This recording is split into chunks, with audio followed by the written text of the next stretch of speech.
July 1వ తారీఖున అవ్వతాతల ఇళ్లకి 7,000 pension అందుతుందని నేరుగా ఇంటికి వచ్చే ఇస్తారని చంద్రబాబు నాయుడు గారు ఎన్నికల వేళ చెప్తే వైఎస్ఆర్ కాంగ్రెస్ పార్టీ ఆనాటి ముఖ్యమంత్రి జగన్మోహన్ రెడ్డి గారు వైఎస్ఆర్ కాంగ్రెస్ పార్టీ నాయకులు అవహేళన చేశారు. ఎలా సాధ్యం? ఇది సాధ్యం కాదు.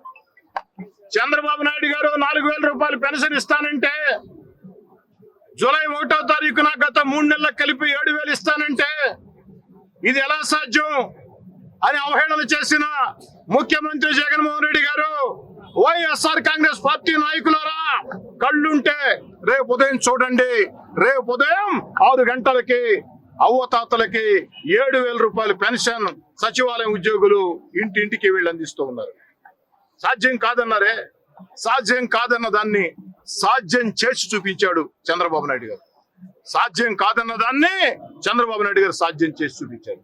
ఈ రోజు రాష్ట్రం అన్ని రకాల దివాలా తీసిన పరిస్థితుల్లో చంద్రబాబు నాయుడు గారు కాకుండా మరొక రై ఉంటే ఆ పరిస్థితి లేదు. కానీ చంద్రబాబు నాయుడు గారు తన అనుభవంతో ఈరోజు చెప్పిన మాట కట్టుబడి రేపు ఇంటింటికి పెన్షన్లు అందిస్తూ ఉన్నారు. అందుకే తెలుగుదేశం పార్టీ జాతీయ అధ్యక్షులు ముఖ్యమంత్రి చంద్రబాబు నాయుడు గారికి నెల్లూరు రూరల్ ఎమ్మెల్యే కార్యాలయంలో ఘనంగా వారి కటౌట్ కి పాలాభిషేకం, వేలాది మంది కార్యకర్తల సమక్షంలో పాలాభిషేకం చేయడం జరిగింది.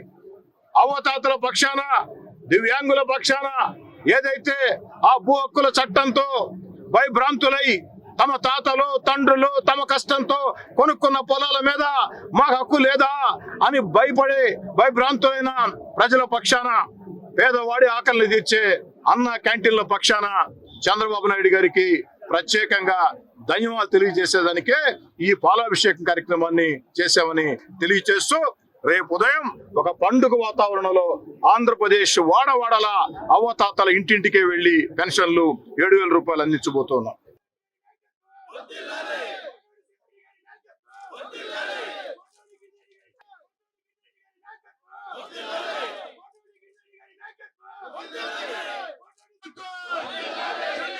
నాయకత్వం